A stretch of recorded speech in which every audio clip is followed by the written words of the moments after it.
Once upon a time, 4 monks went on a journey and they decided to rest for the night in the countryside.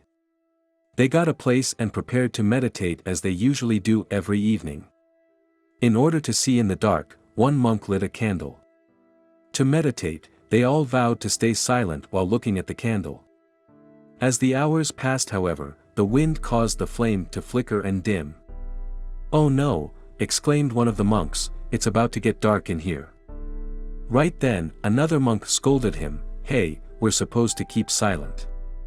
The third monk, seeing this, said, "You too, you've both broken your vow of silence." Right then, the fourth monk burst out laughing and said, "Ha ha ha, guess I'm the only one who kept quiet throughout." When we look at each of the monks, we can see that they each failed to maintain their vows of silence for different reasons. The first monk was so focused on one aspect of his experience, the candle, that he lost sight of what was essential.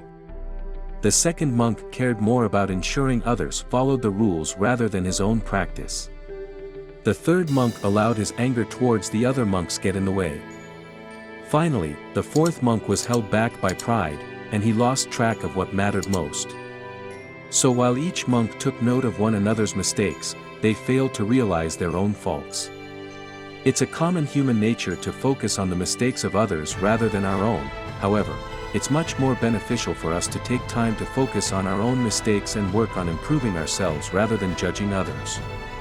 It's important to remember that each time we point a finger at another person, 3 fingers are pointing back at ourselves. Taking the time to work on our own faults instead of finding fault with those around us can help avoid misunderstandings and disagreements.